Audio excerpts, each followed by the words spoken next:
had a seventh grader that he lived with his mother. He knew his father for sure because the father, quiet as kept, and in my observational opinion, was this boy's father, but also his drug boss. Because I think he ran drugs for the father.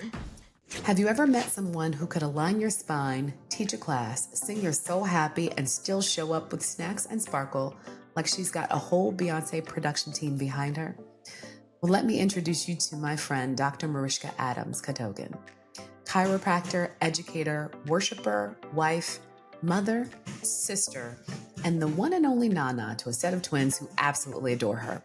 Mariska is Black girl magic personified, blending brilliance and compassion, degrees and devotion, and a whole lot of Jesus with just the right amount of don't play with me energy. A Bennett Belle and my sister of nearly 3 decades, she brings wisdom, wit, and warmth into every room that she enters. From adjusting bodies and uplifting spirits, from leading classrooms to loving them deeply, Mariska does it all and makes it look effortless. In this episode, we celebrate sisterhood, purpose, and the power of a woman walking fully in her light. If you've ever wondered what it looks like to live in purpose with a capital P, then you need to meet Dr. Mariska Adams-Cadogon, educator, healer, singer, and an all-around force of nature who reminds us that we can be everything that we're called to be. Get ready for laughs, lessons, and a whole lot of love with my girl, Dr. C.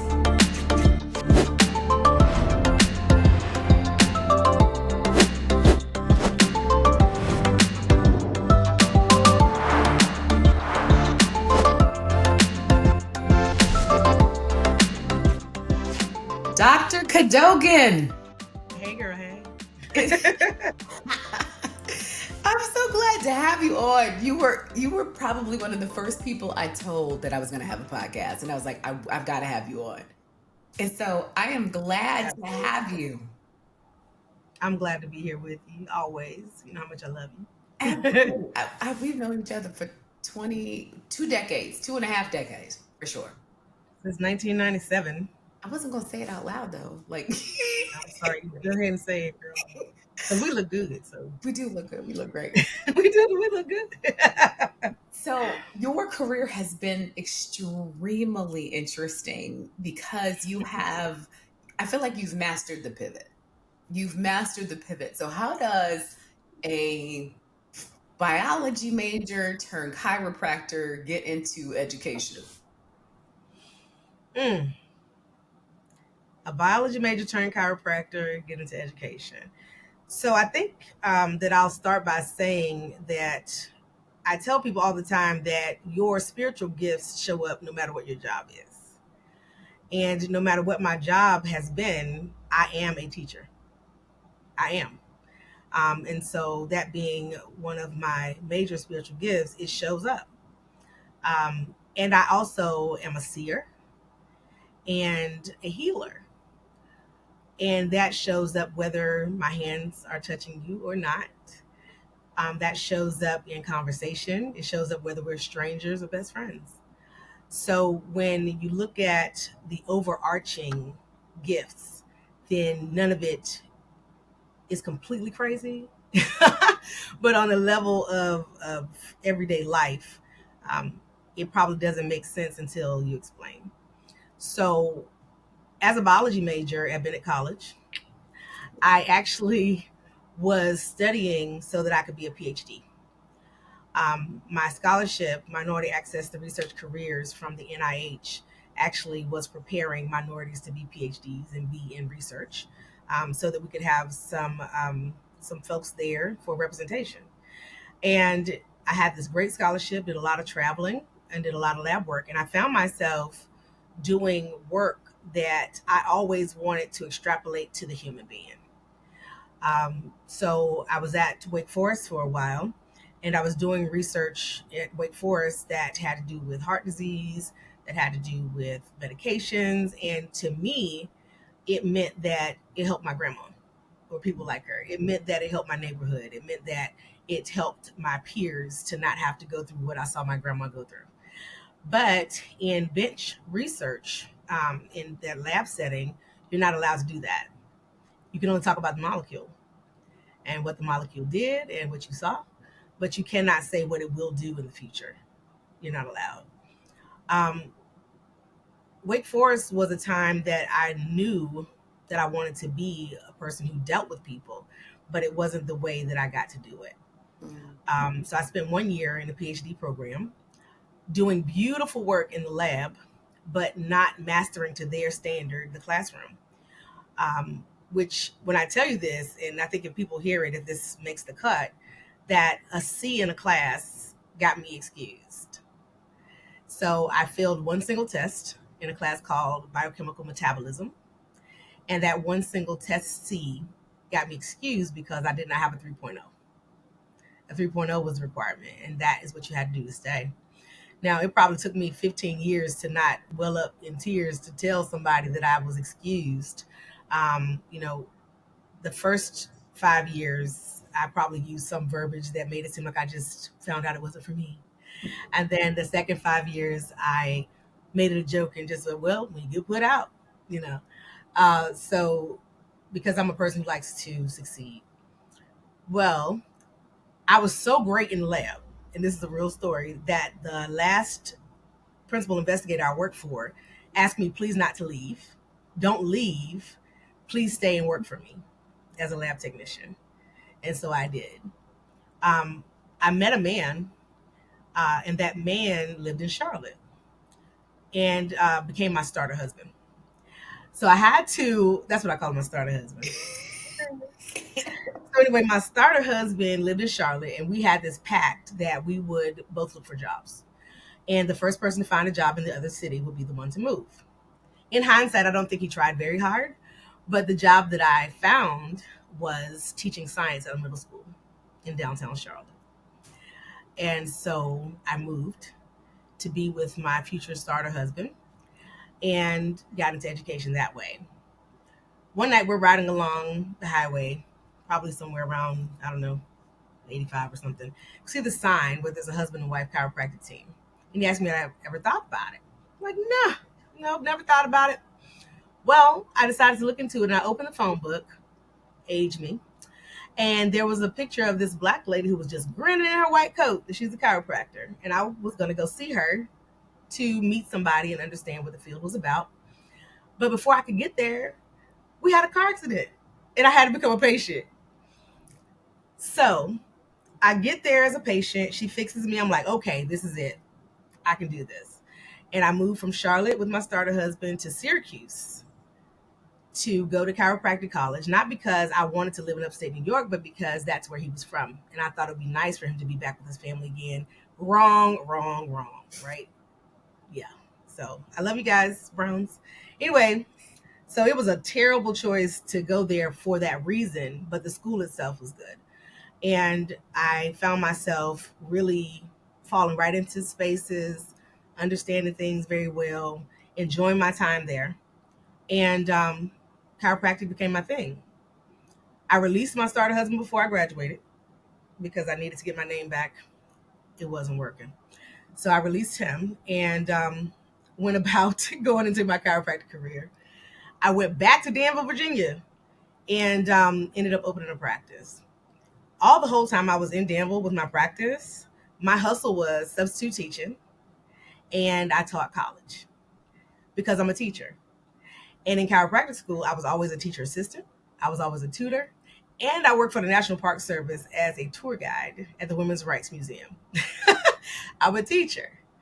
And so teaching just is in me the whole time. But as I went on in my chiropractic career, I found out that my mom was ill. I was living in DC, 2010, and I had to come home. And the easiest way for me to come home was first to be a traveling doctor. That's my favorite way of being a chiropractor. I put on my cape, I sweep in when somebody's on vacation or having a baby or whatever. I do my thing, and then I get a check, and a nice check. And so then my sister goes, well, they have an opening in Danville Public Schools to teach biology. I'm like, I'm not going back to the classroom because that 1 year in Charlotte and they about killed the system. Okay. First years are like that. But I didn't know that at the time. And being the only teacher of 157th graders in downtown Charlotte, in an urban area, shout out to Sedgefield Middle School. It was a rough year. So going to Cairo school was a great escape to get out of that. And I'm like, I'm not going back to the classroom. But she says to me, and this is the entirety of what moved me, she says, girl, you better get them benefits. So I was like, okay. I applied for the job, and the lady, God rest her soul, who was in charge at the time, did not want to hire me. She did not want to hire me because, according to her standards, I wasn't highly qualified. I thought that was crazy. What were her standards? Crazy. What were her So standards? she wanted me to already have a Virginia. Say it again. Previous experience? No, she wanted me to have a Virginia teaching license already. Okay. I had taught college. I had a doctorate in, biological sciences. And she says I was not HQ. So I went around her because back in those times, I still was a person who didn't let people tell me no. Because how dare you tell me no? I'm me, right? This is me. So let's just find a way around. And I contacted a lady who was my mentor in high school. She was an assistant principal at that school. And I said, hey, I'm trying to get in, but they're blocking me saying I'm not qualified. She says, well, send me your resume. I'll give it to the principal. In a day or two, I get a call saying that the principal has requested that I be interviewed, right? Because I went around. And it was an alternative school. Alternative school being grades 7 through 12 who have been put out of their school. Wait a minute. Maybe that's the spirit that I felt for them because they're my tribe. I got put out of Wake Forest. Well, they got put out of their school. That just came to me just now. So when I got put out, but so they would not give me that job at first, and finally, the Friday before school was to open in August of 2011, they called and said, "You have the job. The janitorial staff will let you in on Saturday morning." So that you can prepare your classroom, and school starts on Monday. And so I did. Me, my mother, my sister, my auntie, we go in there and sweep it up and clean it up and, create some sort of introductory lesson plan. And at the door on Monday was me standing there in that white coat, receiving kids that others had not been able to manage. Yeah. And I found my tribe.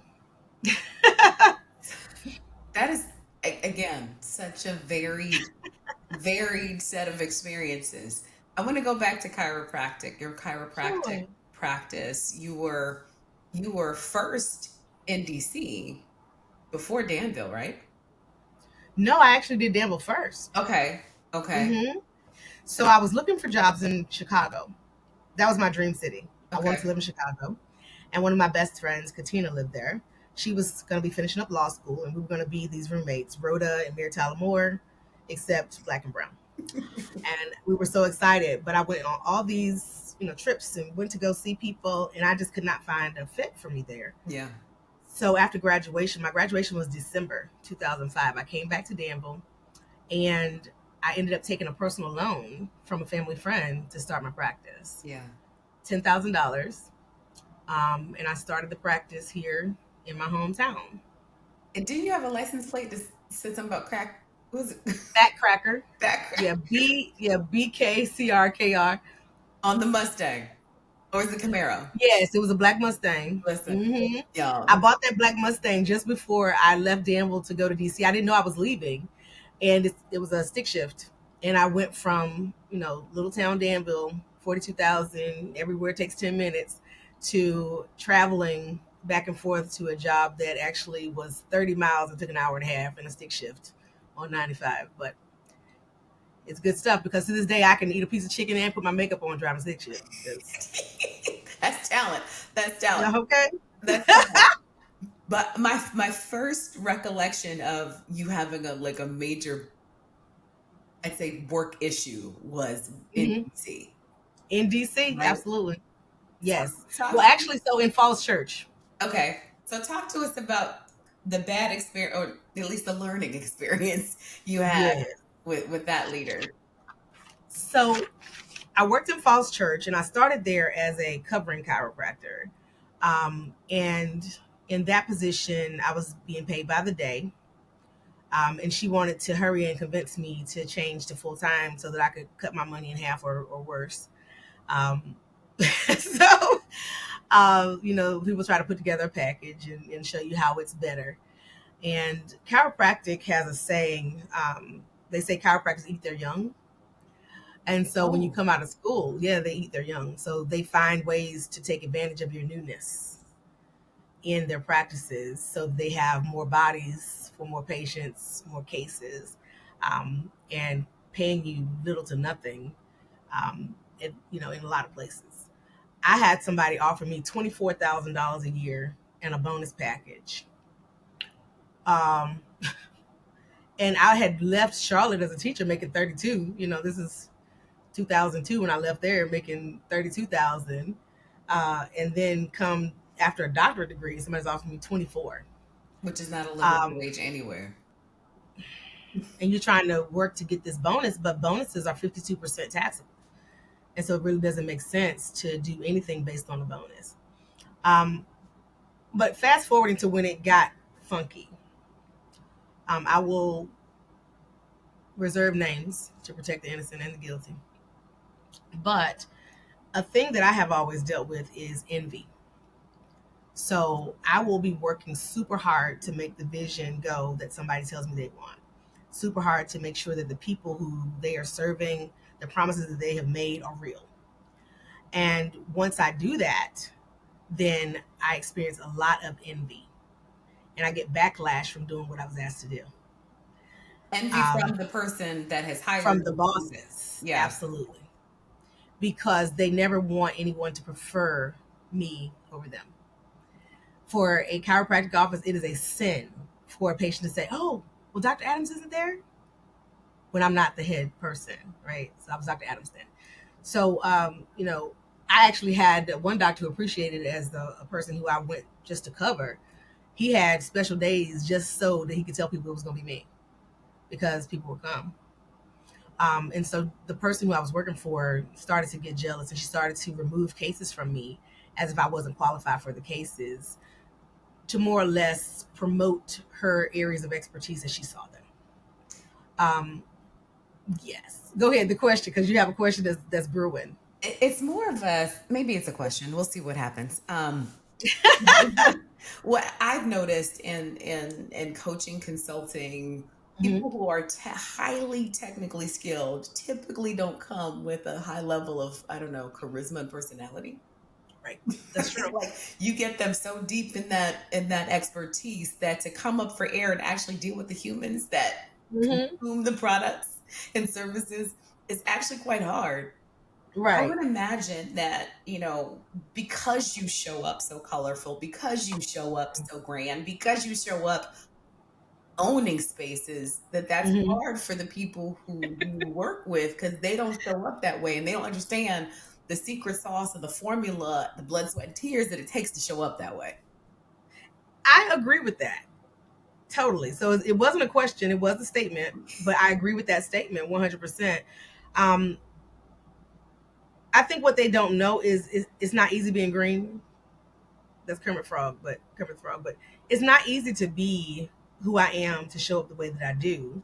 It's many years of work, internal work, that has allowed me to do that.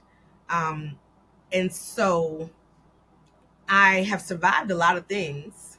And I don't even like to talk about survival. I like to talk about thriving. So I've pressed my way through many, many things, from a child until now. And because I have pressed my way and survived so many things, I show up in spaces saying nothing can beat me. And it's not to the person, it's to the situation. Nothing is going to beat me. If it scares me, I'm going to go harder.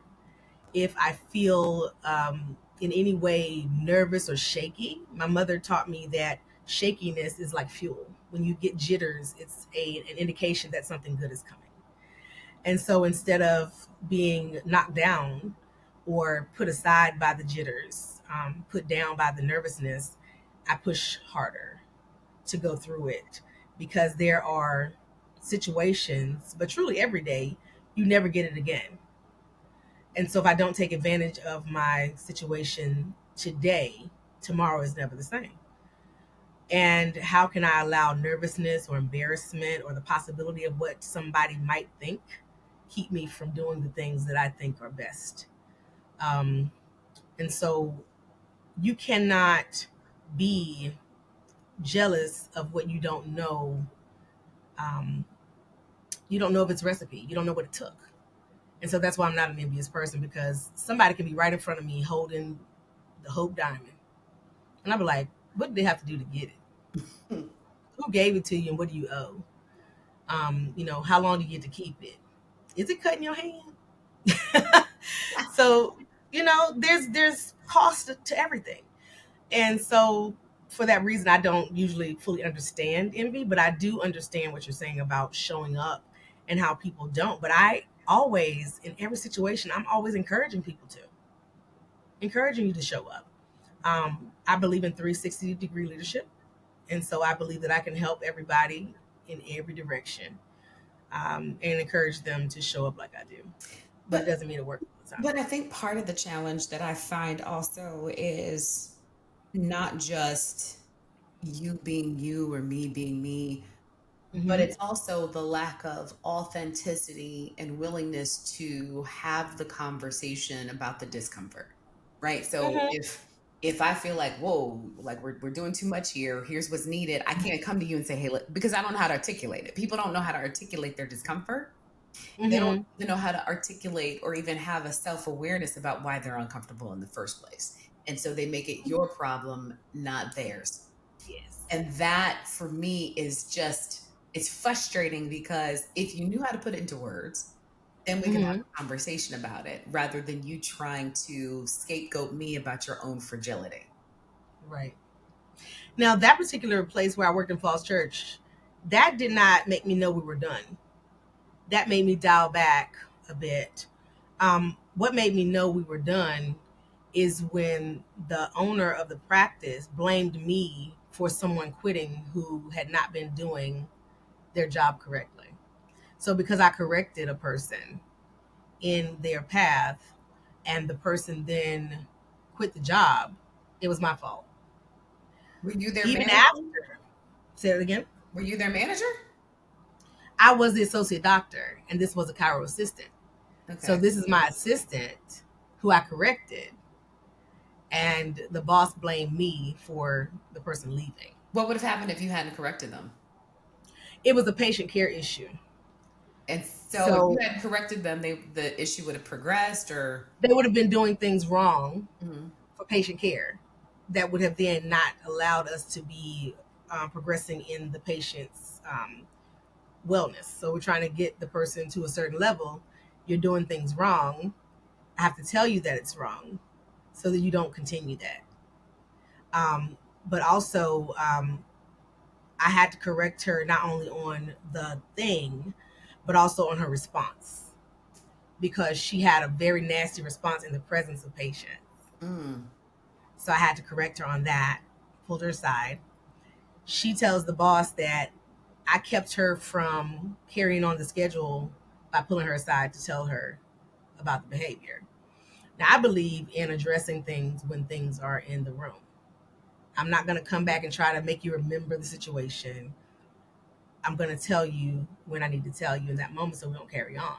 I tell people all the time, feedback is like leftovers. After about 3 days, don't nobody want it. Ain't And nobody it doesn't eating matter. no fish. Like it needs to happen when it needs, immediately so that you can associate what's being said to you to the situation Hmm. to determine whether or not you agree, you see it the same way, you have other questions. But you wait 4 5 days, and be like, oh, remember that thing? No, I don't, because there have been 1 million things that have happened between now and then. And in that practice, I was seeing no less than, I would probably say that I was seeing no less than 35 or 40 patients a day. A day. A day. Is that Hmm. a normal caseload? Um, I mean, I was tremendous. I mean, I don't know. I was, good at it, but That is tremendous. I was tremendous because later I had a practice where I've seen 95 patients in a day. Wow. Um, so is it good for my person, my body? Probably not. It's good for the bottom line. But the 2 to 3 minute conversations that I had with her behind closed doors, away from anybody's earshot. She took it as somewhat intimidating and as if I was threatening somehow, which is a dark skin problem. For those who can't see me, I'm dark skin. But there's that's a problem when you're correcting people. That even when you are kind, you can be much more easily taken for threatening. Um, it's an intentional RBF, I guess, because I am not that. Um, can we say what RBF means on our podcast? I don't know. You can't. I'm gonna have him bleep it out. Go ahead. Oh, rest in bitch face. So just by being dark skinned, I can be perceived as coming with a meanness, aggressiveness, and direct behavior is not aggressive. It's real time response. So real time response is not aggressive. Pregnant pause. So no. I was going to say, for those of you who have not done any research or work on the concept of colorism, especially in the African American community, it's worth doing because there are a lot of stereotypes and tropes around dark skinned women and how they present themselves, whether it be overbearing or over sexualized or all of the over things, especially in contrast to our lighter, fair skinned, you know, humans. And So, might I add, this practice was about 85% of my patients were Spanish speakers. mm, And so my entire staff were Spanish speakers. So we were dealing with a Hispanic population. My boss was actually Italian, but rather darker skinned Italian, and he was fluent in Spanish. And I thank God for that position, though, because I actually learned so much that I was able to do appointments without my assistants, explain the x rays, explain the treatment plans, and, tell them what I needed them to do in order to do exercise or anything. So that's why when I left that job with no other job, because I was like, no, we're not doing this. We're not taking blame for incompetence. We're not going to be pointed out by my assistant as having done wrong when what I did was what I was supposed to do, which is guide and direct the staff so that my patients can benefit. Um, and so as I sat there with the boss telling me all this wrong I had done, it was just after the same assistant and I were supposed to be going to a weekend event. It was going to be a like a continuing education class because this person had not gotten a license to be a chiro assistant, which does exist. And as I'm heading toward this event, she calls me and says she's going to be a little bit late because she had to change cars. Her car had broken down. And so I said, okay. And I waited a little bit. I called her back. I was trying to see if she wanted me to pick her up. And she didn't answer the phone. She did not answer the phone. That was on Saturday. And she never came back to work. And that, yes, that is the person that I was blamed for quitting because I had corrected her. she ghosted you at the conference and then didn't come back. That's And never came back to work. very classic. That's not even the worst. She had hired a person, a guy who she met at the Sears next door. This is like Seven Corners Falls Church. She's not there anymore. So she met him at Sears. She had hired him to be a chiro assistant. She just always wanted to hire people who were fluent in Spanish. Even if they didn't have experience, we would train them. And as I'm training the guy, we're in a U-shaped sort of office, and I'm showing him some things about what he has to do. And he says to me that he needs to go to the bathroom, which is toward the back in his break room, whatever. I see him go back there. He opens the door to the break room, opens the door that exits to the hallway of the office complex, and leaves. In the shirt that has a chiropractic office name on it, and never came back. That was his first day. You know, it's interesting. I got to find the statistics, but you would be surprised how many people either don't show up on their first day after they've hired, signed the contract, everything, or they leave after the first day or two. You'd be surprised. I watched him. He kind of looked back at me and smiled. He went out the That's door. diabolical. That's so fascinating. So, all right. I hate to get off the subject, but yeah, that conversation. I was sitting with her in that conversation, the boss, and she's telling me how it's my fault, and I'm just smiling. I'm like, And so she finishes talking, and I say to her, I'm so glad we had this conversation because it allows me to speak my truth. And my truth is that my time here is up. And so I'm going to give you a 30-day notice because that is just a kind thing to do. But our time is up. How did you not like how did you not turn on the like what did you do to process it where you were like, this is a wonderful thing, I'm ready, where you're not coming at her like, you know what, let me tell you how this isn't my fault. You're not trying to plead your case because that's Well, typically when you I was laughing at her. Internally, I was laughing. That's why I was smiling. I was laughing at her and the ridiculousness of her statements about my fault in this. Um, I was laughing. And so it was just so bonkers until I was just entertained. I wasn't angry. I was just entertained at how stupid it was, you know? And yeah. All right, so you leave DC and you go back to Danville because mom gets sick. Oh, well, you're skipping though, because that was 2008. Okay. I left her and went on Vistaprint and printed business cards as a traveler that said Oh, "Se right. hablo español." And I spent a year working for myself in DC, Maryland, and Virginia, covering for doctors. Um, I By then I lived in Vienna. When I moved to DC, I was still covering, and I just said, God, I need $3,500 a month to come in, and let's go find it. And I worked for myself, and I worked for agencies. And for myself, I worked, tax-free days. I've charged them $425 a day plus mileage.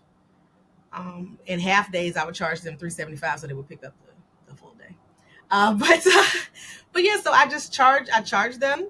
I sent them contracts, and I just did my thing. And I did my thing all the way down to central mountainous Virginia to Baltimore. And I did that, and I taught at Nova Annandale and Nova Alexandria.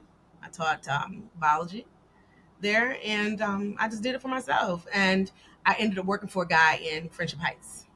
So I spent a year in Friendship Heights, and that's when Mama got sick while I was at Friendship Heights. Hmm. But I love how a lot of times we get stuck from the time we decided like, hey, this is time to pull the ripcord to the next thing. Not Hmm. only did you not try to jump into another thing, you pivoted like, okay, here's what we're fit to do.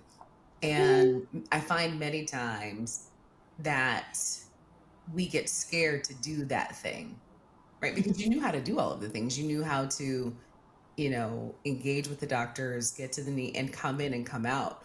What would you say to someone that has what I would call your spirit, your ability to hustle and grind, right?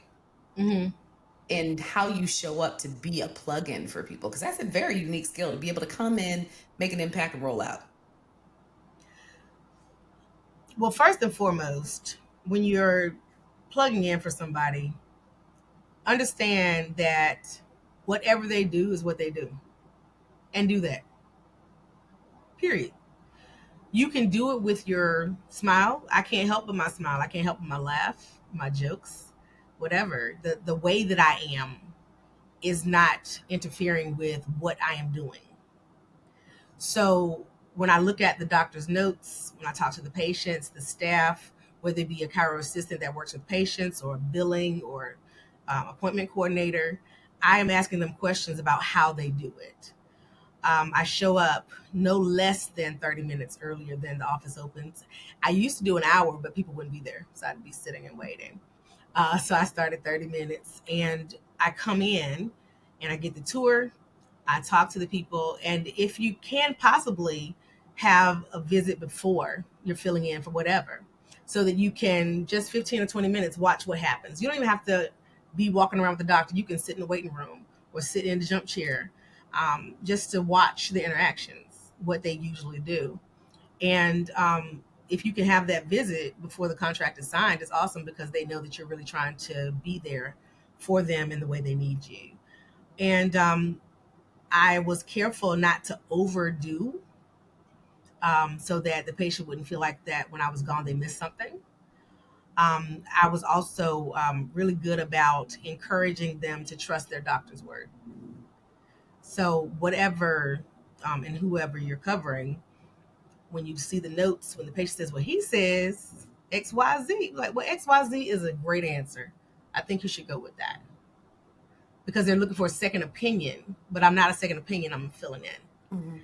So I just encourage them to follow the lead of that doctor in that office and to trust the process. And I would always throw in some things about, healing pathways, why it takes so long, why you might have a contract for this many sessions or a plan that breaks it down like this. Yeah. Just encouragement of what they're already experiencing. And that also makes the doctor want to hire you again. And I think that's, from what I understand, what I see is your ability to do that when you're with a client or a student or what have you, and you are able to separate your disagreement with Mhm. them in private rather than airing it out publicly. Let's, Oh, that's hugely important. yeah, even though they still may not respect it, but you do, you do it. Listen, Right. Right. Oh my God. When we get back to DC, girl, I gotta tell you about that Back to DC 2014. Woo, do you want to go there now before we go to the other story? sure. Did we We're good. well yeah. So when I left in 2010, I gotta say this. DC, I left in 2010. And the doctor who I was working for at that time, very nice practice and everything, he had a way of creating a family vibe. So he would incorporate himself into your other parts of your life, show himself supportive in ways that he didn't have to, because he had a real gift for obligating people. But I don't obligate easily. So, so that was very shocking to him. As a matter of fact, one time I told him that I knew the way he was working when he and his wife came to a recording of a gospel album I was on. So they came out to Maryland and attended this live recording of his gospel album. And he met my mom and my sister, and he was talking all about the family, atmosphere and this and that. And I said, or it could be so that if you do things that seem like family, it'll make me just work harder, like that. And he was like, well, he couldn't, and that's so funny. That's how he went. "Hmm." And because he had a way of doing that, and the loyalty that he garnered by doing those things. I know for sure that he loaned money when people's families in other countries were struggling. That Mm, he gave advances on paychecks when somebody's kid had to get braces, or things like that you don't yeah. have to do, but you do them so that people will feel more loyal to you. When my mother got sick, I had not planned on ending that contract, but I had to end it because I needed to go back home. My sister was here alone, and my mom had ovarian cancer. And so that was actually 2009 that she got diagnosed with ovarian cancer. It was October. And I worked and traveled back and forth between Danville and DC until December 2010. And at the time, I was still teaching at the college at Nova Alexandria on Saturdays, Annandale on Saturdays. And I would leave my teaching job on Saturday and come to Danville, 5 hours away almost, and be here a day and a half. And on Sunday evening, I would go back and show up to work on Monday morning. And so I did that at least twice a month. Um, and I finally got to the point where I was saying it's too much. I'm going to have to go because my sister needs my help.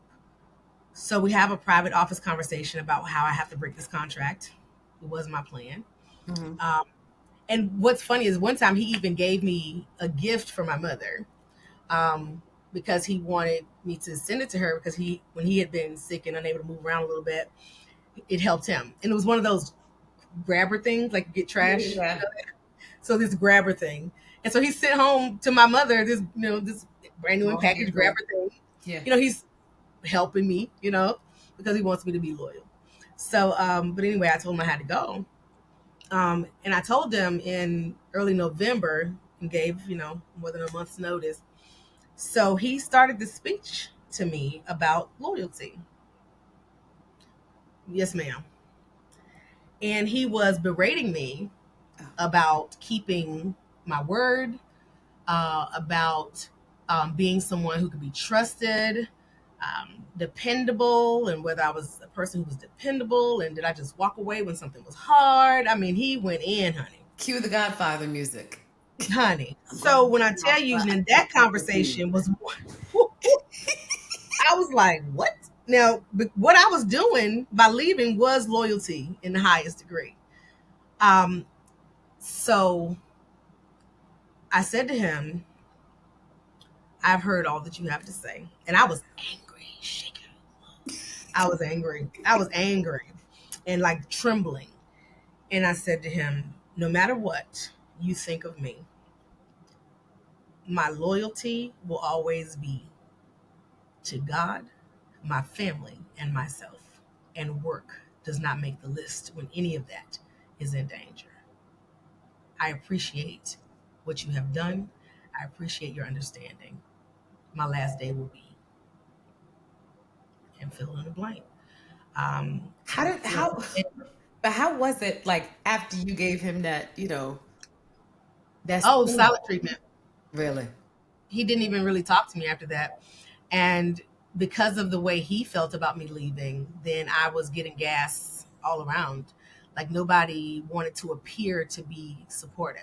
Oh yeah, And so, that corporate leprosy is the whole thing. We talked about it when we talked about when people on performance improvement plans, how like we think people don't know, but then everybody knows because everybody's lowering their. It's like I call it hospice when the organization puts don't you make on eye hospice, contact.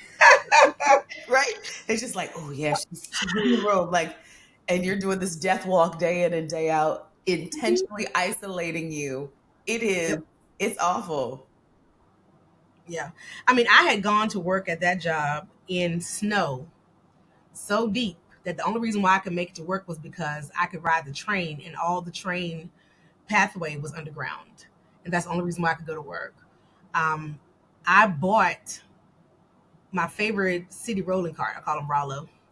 We've been through a lot together. So Rollo, my rolling cart, I bought at a Container Store over in Friendship Heights because I needed to be able to carry stuff around with me and ride the train to get back to work back and forth to work in the snow. And one time, another associate doctor and I went on a Saturday morning. Now, when I say snow, this was that like snow apocalypse thing they talked about. Oh yeah, We get there. Snowmageddon. Yeah, Snowmageddon. Snowmageddon. There you go.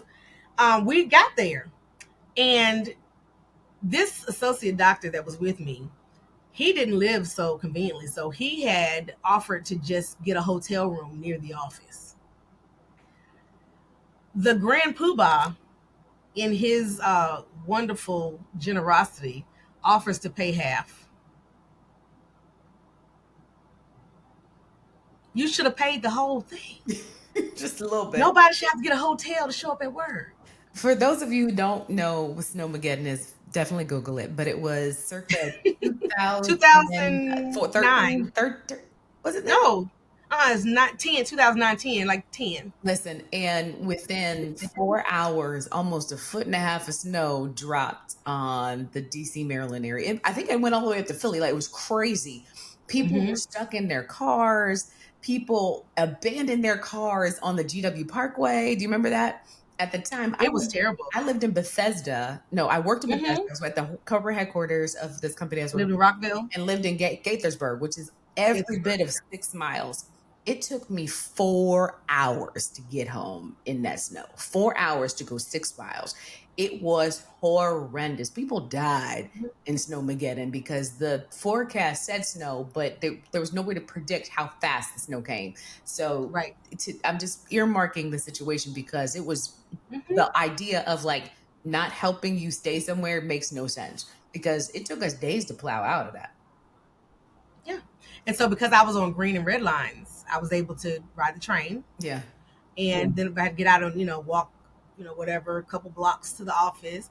But we were there, and in 2 hours we had one patient call to see if we were open. Other people just didn't show up.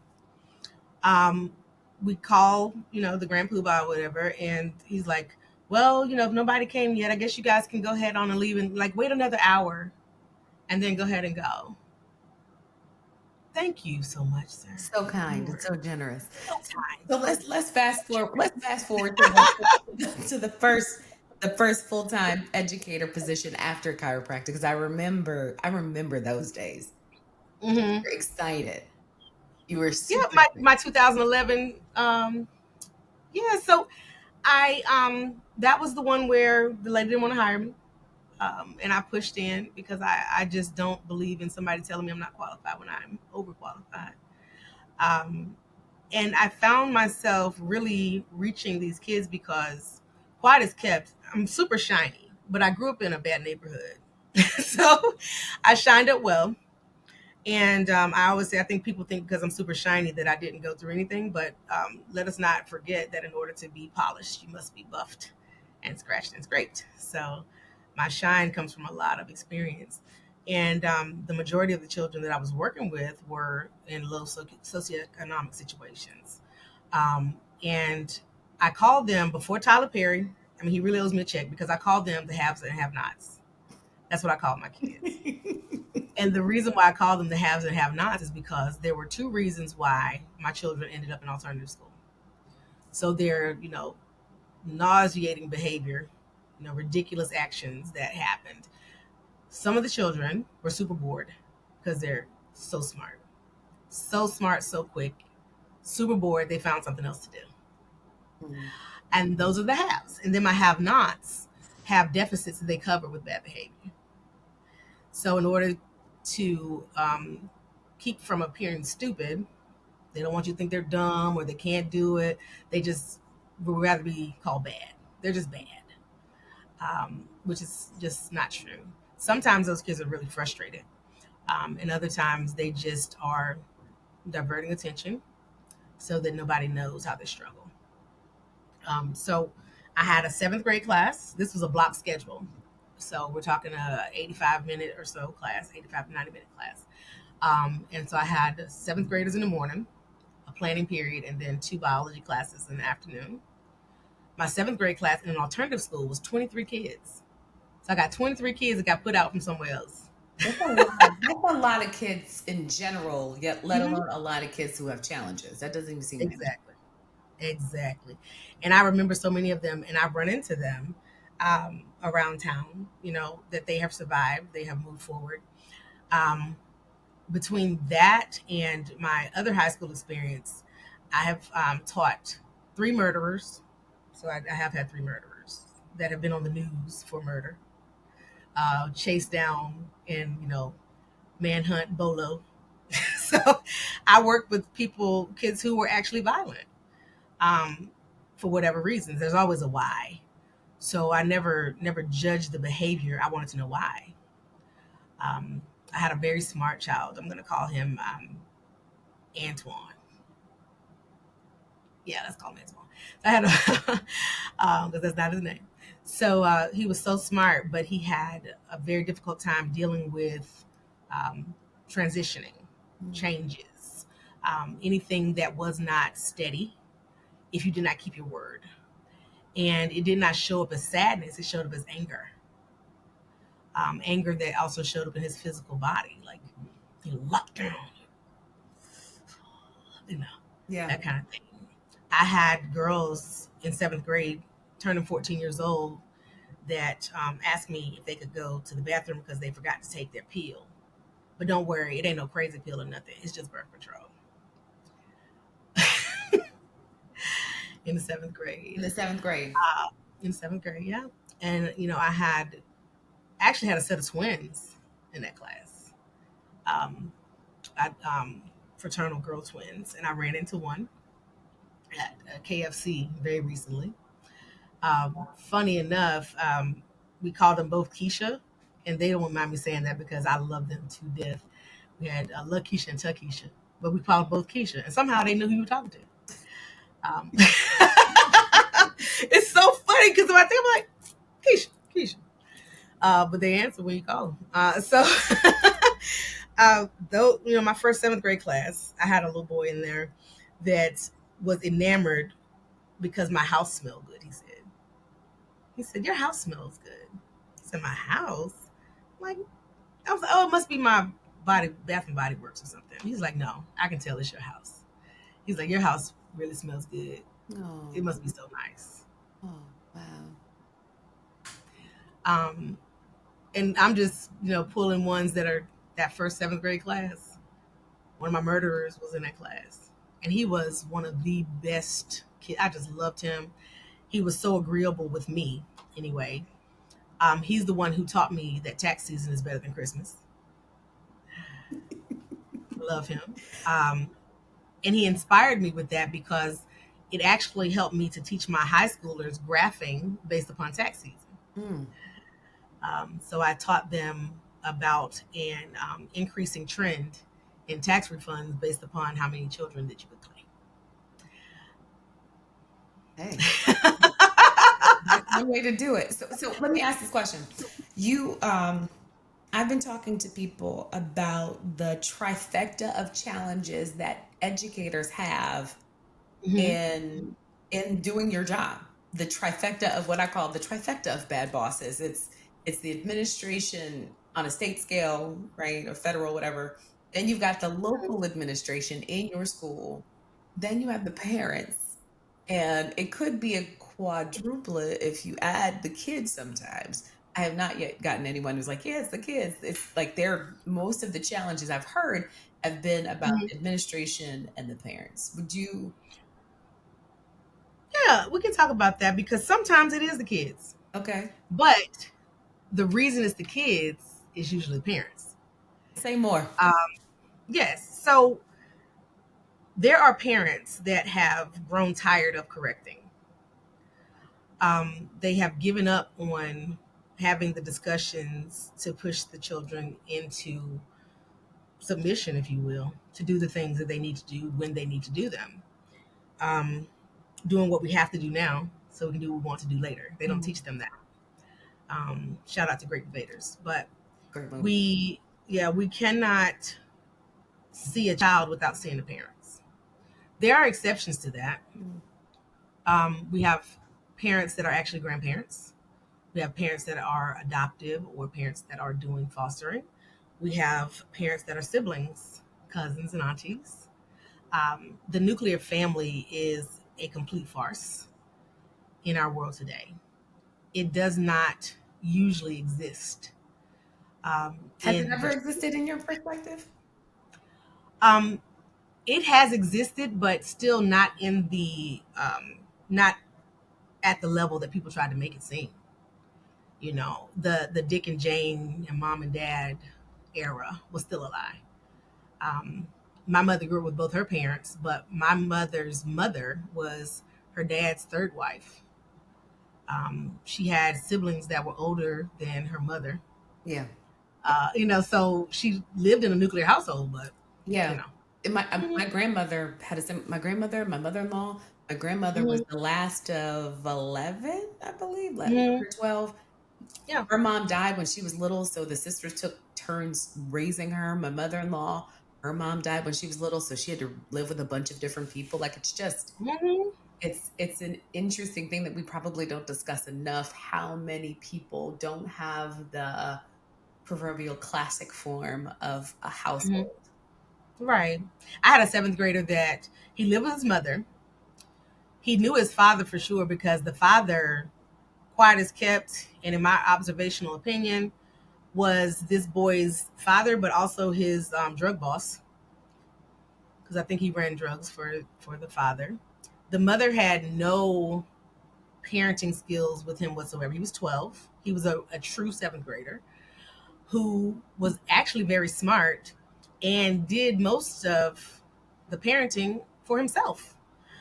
And when I realized that I had met with the mother, I talked to her on the phone, I met with her in person, and all she could do was say, "Well, I don't know what to do." And then in person, she's just crying. She doesn't know what to do. She has this mousy little voice, and she could barely look me in the eye.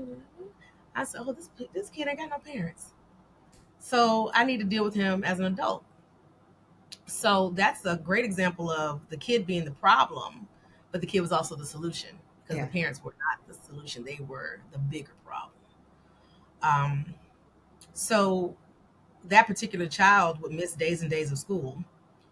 He was one of my Tuesdays. Like he didn't do Mondays because the weekend had been so turned, as a 12-year-old. So he did not come to school on Monday. And usually also not Friday, because Friday is when business gets going really well. So I had him 3 days out of the week. But because he was so smart, I could always catch him up, and he would always pass quizzes and tests because all I had to do was talk to him a little bit, give him something to stare at for 5 minutes, and he would remember. We had a special program that I did with the seventh graders where we created a school wide recycling program. And the way I teach science is that science is everything and everything is science. So in this particular program, this was a community project. So it was environmental science. Seventh grade science is life science. So we dealt with environmental. We also created a slideshow that was for us to present it to the administration and to chosen teachers so that we could get help and get permission for students to be able to go around and collect the recycling. Um, and this was something that then once they collect, I had to like drive it to the place because Danville is not a recycling city. But so we had done this plan. Now he was there on a given day when we practiced who would say what. So every child had a line in our presentation, and they had been given their lines and they practiced them because they really wanted to be able to say them without reading them. That was a classroom decision. They don't want to read them, but I convinced them to allow me to still tape them on the desk just in case if they needed to look at them. And we created hand signs. It was really just sign language. So they were all numbered and they knew when it was their turn. So the day of the presentation, he comes back after being gone for 2 days, and he would have had a part, but I was going to take it because he hadn't been there. He was number 12. I still remember. And he said, no, I can do it. And I was like, well, I mean, you can just read it. He's like, no. He's like, are they reading theirs? I was like, no, nobody else is going to read it. He's like, well, I'm not going to have to read mine either. I'll be ready. So, I mean, this is like maybe 10 minutes before we start this thing. And so we turn down the lights. I do a little introduction. And so I'm doing this. I'm like, 1, 2. And I didn't have to say nothing the whole time. And so this, next, and the kids stand up and they do their thing. And these are kids that nobody thinks can do things. We get to 12, and my boy stands up, says his part straight out like a good old Easter speech, sits down, cocked their head like nail. Like, I told you that I didn't have to read, He was so proud of himself. So he was a super smart child, and kids are all gifted in some way. Mm-hmm. I like to remind people of the multiple intelligences. You can get a child to learn just about anything if you teach them in their primary intelligence. And so, that kid was motivated by being the best. Usually he wanted to be the top.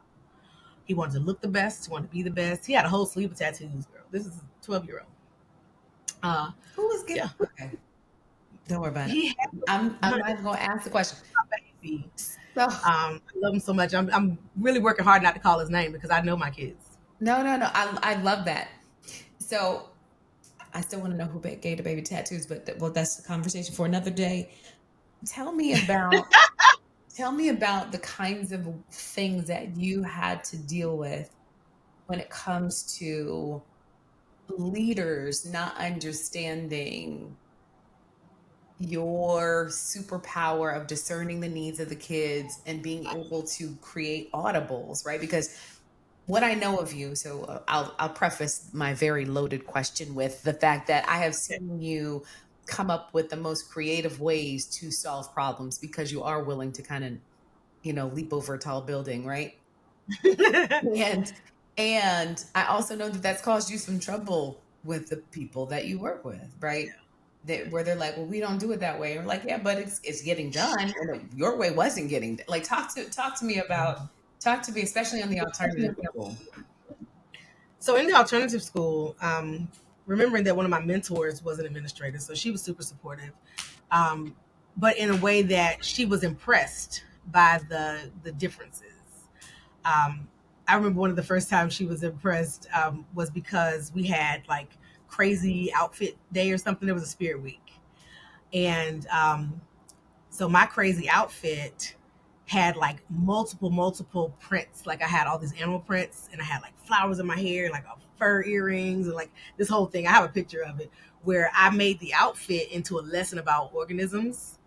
So the day was for spirit, crazy outfit day or something. But I created, and she walked past as I was standing in the hallway, and the kids are coming, and their opening activity was to name as many living organisms that my outfit represented as they could possibly find on me. And so as I was standing in the hallway, I always would read out what was on the board because I did have students who were not great readers. And they would, kind of stall out waiting until we go over it to do it because they weren't sure what it said fully. And so I would keep saying what it was as I'm passing out pieces of paper or whatever. And she walks by, she goes, she done made a lesson out the crazy clothes. She didn't say it to me, but she was just like, I don't even think she knows she said it out loud. She was excited because I created a lesson that went with what we were supposed to be doing, and still had the spirit. Um, and then another time, we had a meeting with the kid and his parent. The kid was angry because I made them put their names on their work, first and last, teaching them that scientists always have to take credit for their work. And we have to give a full name because I could have many taekwons, which I actually had 3 in 1 year. I could have many, but that wasn't who I had to meet with. And then that, I won't know who that is. And so we need to have a first and a last name. And so what I would do is I would not fully grade the work in the grade book on the in the actual computer grade book until they had their name on it and the date. And so I would put a number in there, which was actually a number 1, and the number 1 meant you were here, but it's not ready. A number 2 told me you were absent, and so I need to make sure you get it done.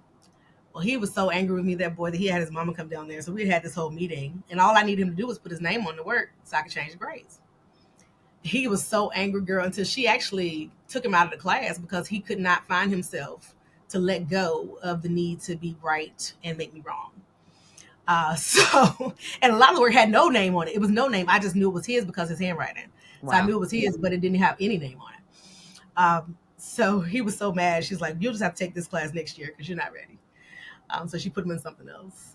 So that was a supportive admin, but I didn't want to go. I just want you to put your name on the paper. So as I left her, I said, I got to hurry up because I said, this meeting ran longer than I thought. And I got to go put together the thing they're about to do. And she goes, oh, you guys are doing manipulatives? I was like, is that what it's called? And she's like, my God, you're doing so great. And you don't have all this, the vernacular. I didn't have the words then because I am a teacher and I know what it takes. And I would follow my instincts or do the things that I know I would have wanted to do, keeping them busy, creating things that they could show were their creation, but also could be used to understand concepts. And at that particular time, we were doing transcription and translation. It was DNA. So we're in the genome. And that's, 7th graders do genetics. So we were doing genetics in both classes. And she's, oh, that's what it's called. I said, oh, yeah, okay, manipulatives. So I would be learning to teach a vernacular along the way. So she was super supportive, but I did have a person who blocked me on something in that time. I wanted to have parents come and volunteer in my classroom because I wanted to have more adult eyes. Now, remember I said I've taught murderers, and when I have teachers tell me that they can't do something because the kids won't do something, I said, I've given scalpels to murderers. So there's probably nothing that you can give me that's a reason to not have children busy. So I'm sorry that, I'm like, to just take that and understand my background, understand that, my foundation has given scalpels to murderers. So I don't know why you can't give markers and paper to kids. So because I dissected and everything in those classes in alternative school. We dissected fetal pigs. We dissected frogs. And so, yeah, I have very sharp objects. So I wanted to have some parent volunteers. Even they didn't have to be experts in science or anything. They just had to be in the room to make sure nobody got impaled.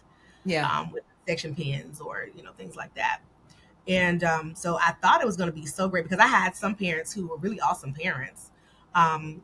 Back in the day when you and I were kids, if somebody got in your face, and especially they put their hands on you, you could beat them up back and you wouldn't get in trouble because they started it. That part. But by the 2000s, everybody gets suspended for 10 days for fighting and recommended for long-term suspension. And based upon their records and background, then they may be put on a 365-day suspension and go to alternative school based on defending themselves. But who's that a deterrent for if kids don't want to be in school in the first place? Looks rhetorical It's question, not. but It's of course not. And that's where some of my methods were different because I didn't write kids up. Um, I told them if we can't deal with it in these four walls, then the only way you're getting out of here is if you just blast out, if you just walk out, and then I'll have to write you up for walking out because I didn't tell you to leave. So yeah, but the principal didn't want to allow me to do that because he claimed that it was dangerous for the children, blah blah blah. But the real issue was he had been threatened by so many parents with his very dry way of disciplining children, very dry way of addressing issues that arose. And even before it was alternative school, I have heard stories like that, where he wasn't in any way able to be, I guess, empathetic for whatever was happening with the kids. And so parents have like, I'll come across this damn desk. They have done that to him many times. He's had to have, resource officers to escort parents off campus, ban them from school campuses wow. based on their responses to his way of being. Um, and so it's not that we had no parents that were absolutely crazy, but I was offended that you would put everybody in that bucket and not allow me to have people who were more than willing to come. And I had like boy dads who wanted to come. And I'm Mm, like, this is a boy dad who wants to come and be in class with his son yeah. and see his son learn. And his son is going to impress his dad with what he does. This is way more than biology, man. This is life. Yeah. This is family connection. This is showing parents that their children are more than what they've done in the past. And he blocked me. So, what was sweet about that relationship is that by the end of the school year, our biology kids have to take a standards of learning test. In North Carolina, they do EOG. This is the EOC end of course test. And I had a class that was 100% everybody passed the biology SOL. Some of the kids in that class had never passed SOL in their entire life, and they passed that one. And that first year, I had an 86% pass rate for my biology students. And so he had to come to me and say that that was impressive. But because he didn't have the skills for the real people we're serving, he wasn't going to tell the kids. So I had to ask him to please come and tell the kids how proud he was of them. I said, maybe we can do something for them, so especially this class, because the whole class passed this. And that class had some of my most colorful stories of how they got there. Right.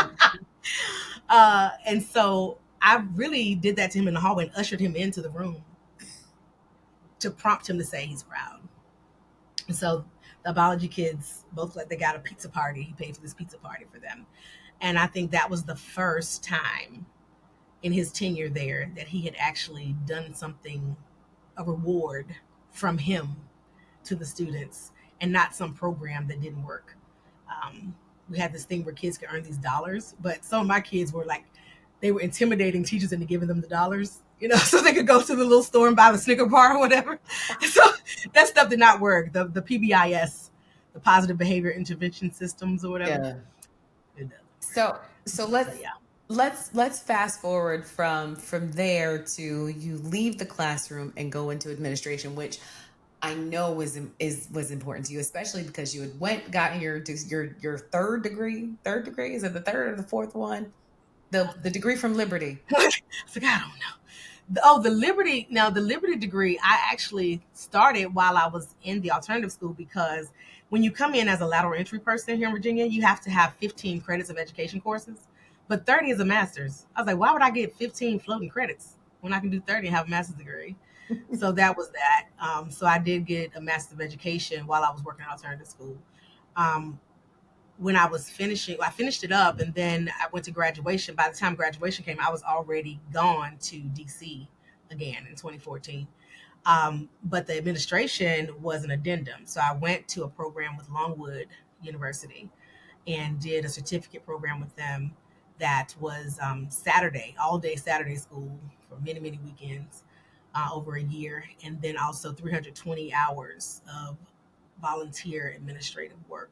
Um, and that work was done in 2017-18. So the administrative. And the real reason why I went back to add the administrative licensure was because I had been by then going back to DC, come back to Danville, and worked actually both in North Carolina and then also back to my alma mater. And so after about a year there at my alma mater, I was made a co-chair of the science department. And I had some new folks come in, young teachers fresh out of school, or they had been out of school a couple of years and were doing a lateral entry. And I was doing a lot of mentoring and creating classroom environments for them, with them, like I had done. Mm-hmm. And so I started to see, after having created such a great department there and relationships among teachers, even the ones who were my haters. I had haters too, um, there in that group, but they couldn't deny the success uh, of what we were doing. Because I tend to lean into the people aspect of the grown folks too. So I wanted to be able to create that atmosphere for many teachers. So I thought, if I could do this for one department, which is about 12 teachers, what if I could do this for a whole school, which is 120 teachers? Mm-hmm. You know, and so that's why I went to get the administrative license, not because I didn't like the classroom. And that's something that people do all the time. They get tired of the classroom and think that if they get into administration, they're going to feel relief because they're not in the classroom. And in my opinion, that is the worst possible decision you can make, because what you become is an energy field of negativity about classrooms when you're supposed to be trying to help teachers create goodness in classrooms. Mm. So,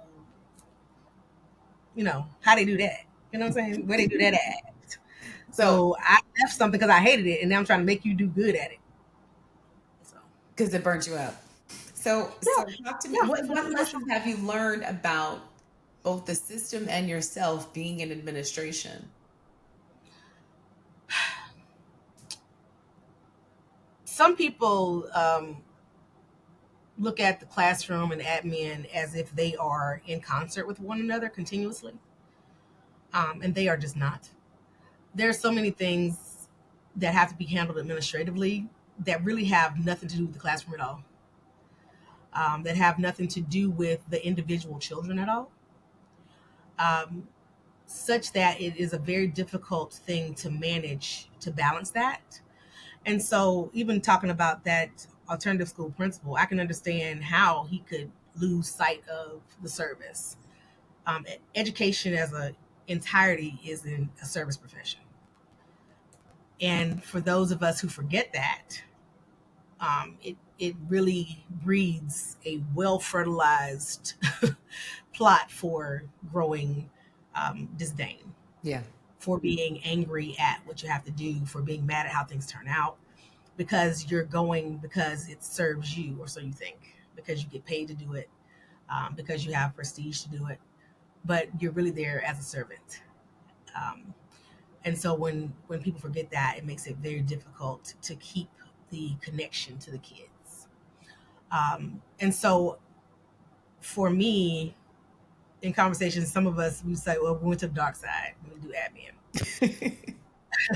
So over to the dark side, I was finished with my program in August of 2018. Actually, I finished it on my birthday, August 4th. Um, and what's funny is, in the midst of finishing that program, I also was preparing to be married to my dream guy. Traded in that starter husband for my dream guy. And we were deciding when we would get married. And what's funny is that it was like the day before my birthday, we decided that our wedding day would be August 25th of the same year, right? It was So a very fun wedding. I was it very, was in I was 3 very weeks. pregnant. Yes.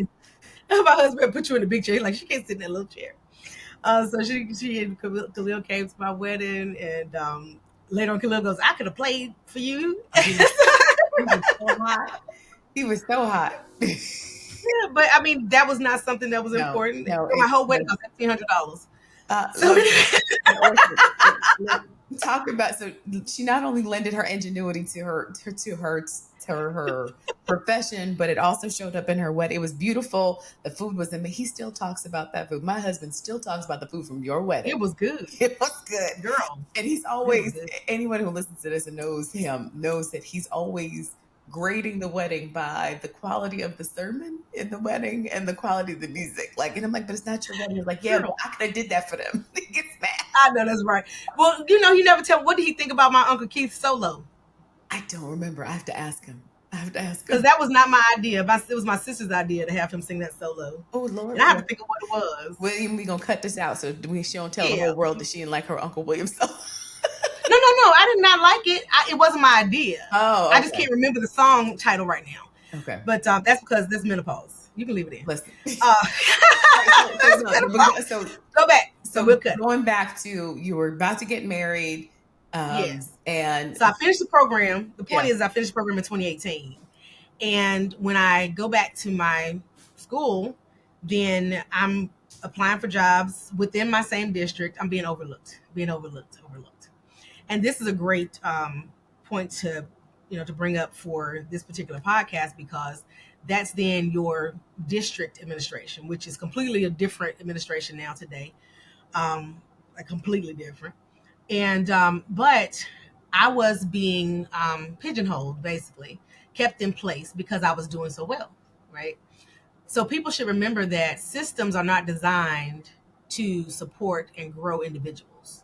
Systems are designed to accomplish goals that the system sets out to accomplish. And the system is not going to portray itself.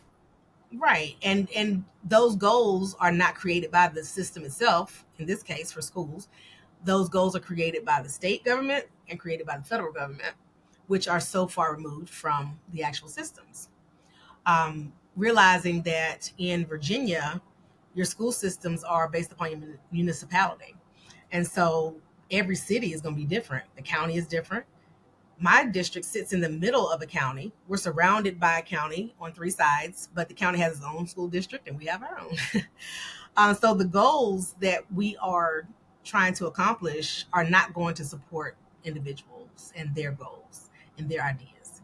Even though my goal was selfless, my goal was to help them create what I had done at a larger scale. But I was being kept in place. The cog had to keep cogging. So that's the reason why I had to leave this district to get my admin experience. Yeah. And I didn't even look for it in the way it came. I, just like about every person in our age range, probably has an account with Indeed or, these job apps. Yeah. But I didn't really pay attention to it. And usually I would get really silly jobs like, do you want to be an equine specialist in Missouri? No, I do not. Would you like to, do disease testing on a turnip farm in Colorado? Oh, no, that's not for me. And one day one popped up, and it was for the director of an academic learning center at Hargrave Military Academy. Mm-hmm. It's a private military school for grades 7 through 12 and postgraduate basketball players. There used to be a postgraduate football team, and for some years in the 80s, there was also a division of female students as well. And it popped up, and I started to look, and I'm checking, and I even printed it out to see. I'm like, that's me. And so based upon my experience with the haves and have-nots, it really did lend to my skills in general, because I can go into a room with a gradient of learners and make it work. Yeah. As a matter of fact, that the alternative guy, he had to compliment me one day on this observation, because it was a day where kids were showing up late, probably a Monday, and we were doing a lab. And every time a kid showed into the room, I got them started on something to do. And he was like, it's like second year. He's like, how did you do that? That nobody got left out, that everybody jumped in where they fit in. Everybody had a job. Everybody knew what was supposed to be happening. And even a kid showed up to that class probably 14 minutes before the block was over. Wow. And he was incorporated in the cleanup crew. And I even called it that and made him the leader. So this job with this academic learning center was wrought with have and have nots, because it was both ends of the bell curve. So that job had me in charge of students who were so advanced they needed college courses. So I handled all the online college courses, Mhm. and then everybody who needed extra tutoring. And this is grade 7 through 13, really, because there were some who had already graduated Right. and still needed assistance.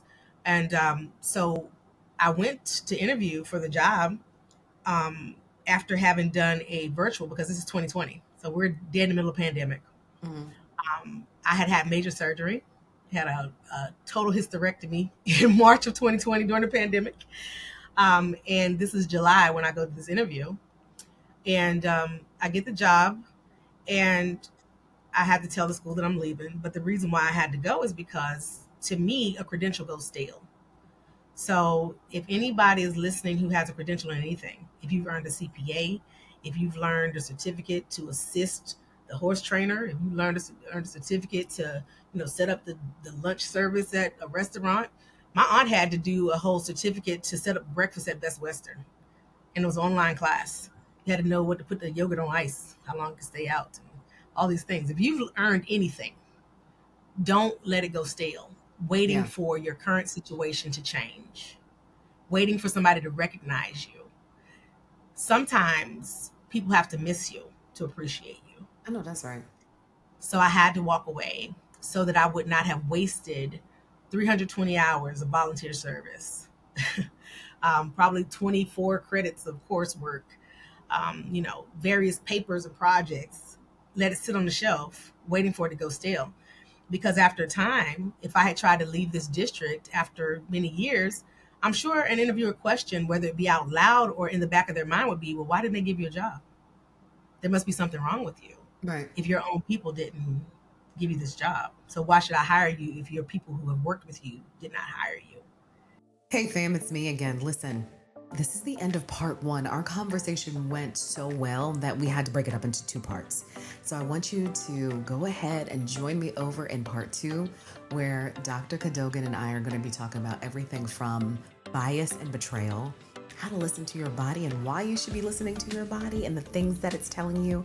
And she'll talk to us about how to show up in purpose even when you're hurt. So join me in the next episode. And remember, don't let your boss suck the life out of you.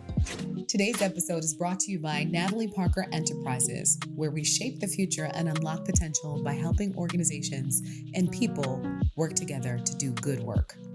Find out more at thenatalieparker.com. Or if you'd like to be a sponsor, email us at info@thenatalieparker.com.